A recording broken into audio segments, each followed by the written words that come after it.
আসসালামু আলাইকুম ওয়া রাহমাতুল্লাহি ওয়া বারাকাতুহু। ওয়ালাইকুম আসসালাম রহমতুল্লাহ বারাকাত।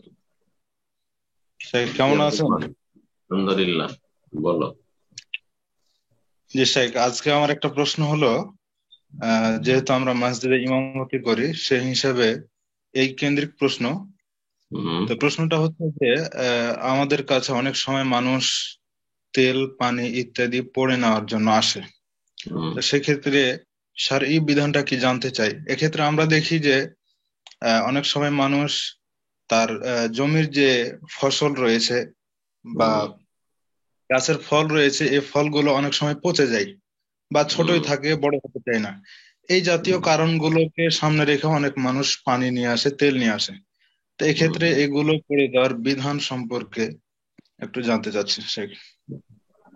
বিসমিল্লাহির রহমানির রহিম। আলহামদুলিল্লাহ ওয়াসসালাতু ওয়াসসালামু আলা রাসূলিল্লাহ ওয়া আলা আলিহি ওয়া সাহবিহি ওয়া মাওয়ালা, আম্মা বাদ। ভাই আব্দুল মালিক প্রশ্ন করেছেন চাঁপাই নবাবগঞ্জ থেকে, যে আমরা মসজিদে ইমামতি করি, তো অনেক মুসল্লিরাই আসেন যারা তেল নিয়ে আসেন, পানি নিয়ে আসেন, সেটা দম করে নেওয়ার জন্য, পড়ে নেওয়ার জন্য।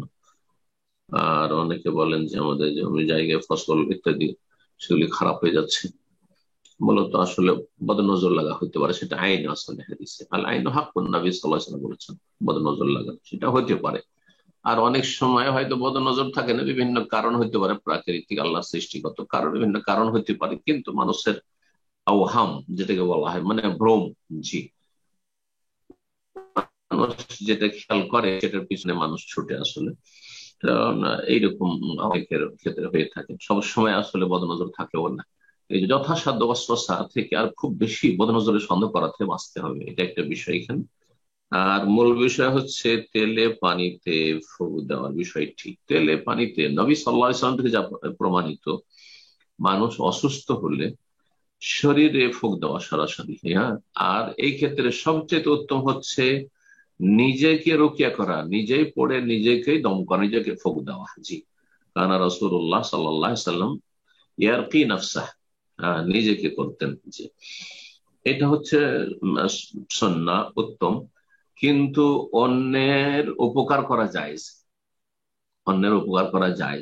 যদি জানতে পারেন যে অসুস্থ আছে, নিজে থেকেই আপনি এগিয়ে গিয়ে আপনি ফুক দিয়ে দিলেন দোয়া পড়ে, এটাও ভালো। হ্যাঁ, আপনি মুসলিম ভাইয়ের উপকার করলেন। আর আরেকটি হচ্ছে আপনার, যে কেউ চাইলো, প্রয়োজনে চাওয়া যায়, কিন্তু চাওয়ার বিষয়টিতে খুব বেশি বেশি কারো শরণাপন্ন হওয়া ভালো নয়। যে একটু কিছু হইলে একটু ফুক দিয়ে দেন তো, একটু আমাকে দম করে দেন তো, একটু এই করে দেন তো, এত বেশি মুখাপেক্ষী হইতে হয়। যেমন দোয়া চাওয়ার ক্ষেত্রে, দোয়া চাওয়া এবং এ রুকিয়া করে নেওয়া দুটো একই জিনিস কিন্তু। এই জন্য বিনা হিসাবে এবং বিনা আযাবে যারা জান্নাতে যাবে, তাদের বৈশিষ্ট্য বলা হচ্ছে ওয়ালা ইয়াস্তার কোন, ওয়ালা ইয়ার কোন বলা হয়নি, ওয়ালা ইয়াস্তার কোন, তারা ঝাড়ফুঁক করে চাই না, মানে ও তো ভিক্ষা করে বেড়ায়। এত বেশি ভিক্ষা করা আসলে যখন তখন এটা পছন্দনীয় না, জায়েজ প্রয়োজনে। এটা হচ্ছে কি তাআল্লুকুল কলবি গায়রিল্লাহ হয়ে যায়, মানে আল্লাহ ছাড়া অন্যের সাথে অন্তর বেশি সম্পৃক্ত হয়ে যায়। আল্লাহ রাব্বুল আলামিনের কুদরত এবং আল্লাহ রাব্বুল আলামিনের রহমত এবং আল্লাহর পক্ষ থেকে আমার ওপর দয়া ইত্যাদি চাইতে বেশি কি বসে যায়, যে অমুক ব্যক্তি এত নেক মানুষ, যে ওনার দোয়াতে ওনার দম করে দেওয়াতে ভালো হয়ে গেল। তো এইখানে একটু আকীদাতে সমস্যা হওয়ার সম্ভাবনা থাকে অনেক সময়। জি। আল্লাহ হেফাজত করুন। যার ফলে আকীদার যেন দুর্বলতা না আসে, এটা একটা ছিদ্র রাস্তা, চোরা রাস্তা কিন্তু শয়তানের। জি। তবে মাঝে মধ্যে চেয়ে নেওয়া যায় আছে। এখন বাকি থাকলো শরীরে ফুঁক দেওয়া, এটা হচ্ছে আসল সুন্নাত, নিজের অথবা অন্যের। কিন্তু তেলে পানিতে ফুঁক দিয়ে তারপরে সেটা সেবন করা, এটা কেমন? এমন কোন হাদিস পাওয়া যায় না, কোন হাদিস এই মর্মে পাওয়া যায় না। আর এই বিষয়টি সম্পর্কে আমরা বেশ বড় বড় ওলামায়ে কেরাম যারা আরব দেশে, তাদের কাছ থেকেও জানার চেষ্টা করেছি। কিন্তু শেখ নওয়াজ রাহিমাহুল্লাহর একটি উক্তি আমি পেয়েছি, একসময় পড়েছি।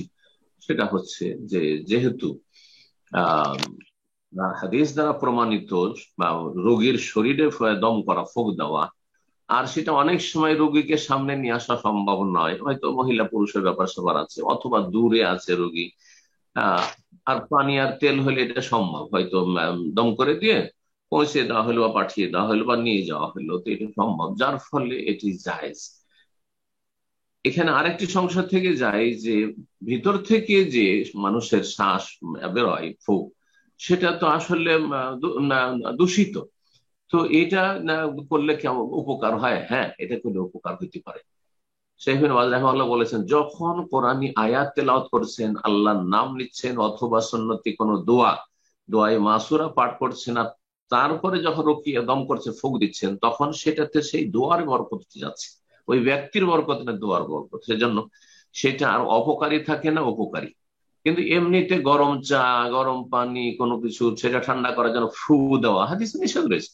না রাসূল সারাব, পানীয় বস্তুতে ফুঁক দিতে নিষেধ করেছেন, কিন্তু এখানে তেলে ফুঁক দেওয়ার ক্ষেত্রে আর আপনার দোয়া পড়ে তেলে ফুঁক দেওয়া অথবা পানিতে ফুঁক দেওয়ার ক্ষেত্রে বললাম যে জায়েজ, এবং শাইখ বিন বাজ রাহিমাহুল্লাহ বিষয়টি বলেছেন। তো আশা করি বিষয়টি স্পষ্ট। সুতরাং এরকম করলে কোনো অসুবিধা নেই, জায়েজ রয়েছে, মানুষের উপকার করা হয়। আল্লাহ তৌফিক দান করুন। যে ফসল ফলের বিষয়টা যদি স্পষ্ট করতেন।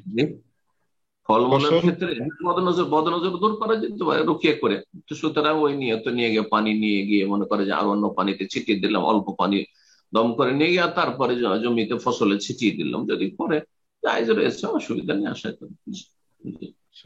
যদি যেমনটা বললাম যে যেন অসমস্যাটা বেশি না বেড়ে যায়, মানে সবাই এরকম না শুরু করে দেয়, এরকম না হয়। তারপরে সুন্নতে দোয়া রয়েছে। জমিতে বা গাছপালাতে, ফলমূলের গাছে বা ফসলে বদনজর লেগে যাচ্ছে, হিংসুক আছে, আমাদের দেশে খুবই হিংসুক আছে, অবশ্যই গ্রাম অঞ্চলে খুব বেশি হিংসা আছে। যদি এমনটা আশঙ্কা থাকে তাহলে বলবে ওই জোকে বেকালিমাতিল্লাহি তাম্মা মিন কুল্লি শাইতানি ওয়া মিন কুল্লি আইনিন লাম্মা, ব্যক্তির ক্ষেত্রে যেমন রয়েছে তেমনি জমি জায়গার ফসলকে সম্বোধন করে বলবে। হ্যাঁ, ওই জোকা বেকালিমাতিল্লাহি তাম্মা বা ওই জোহা বেকালিমাতিল্লাহি তাম্মা মিন কুল্লি শাইতানি ওয়া মিন কুল্লি আইনিন লাম্মা, এটা সবচেয়ে ভালো, এই বেসিস ভালো, সুন্নাহর দ্বারা প্রমাণিত হয়েছে। ব্যক্তির ক্ষেত্রে যেমন যায়, জমি জায়গার ক্ষেত্রে, বাড়ি ঘরের ক্ষেত্রে, গাড়ির ক্ষেত্রে।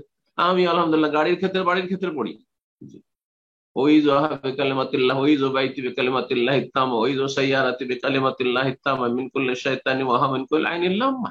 বদনজর থেকে আল্লাহ রক্ষা করো। জি, জাযাকুমুল্লাহ।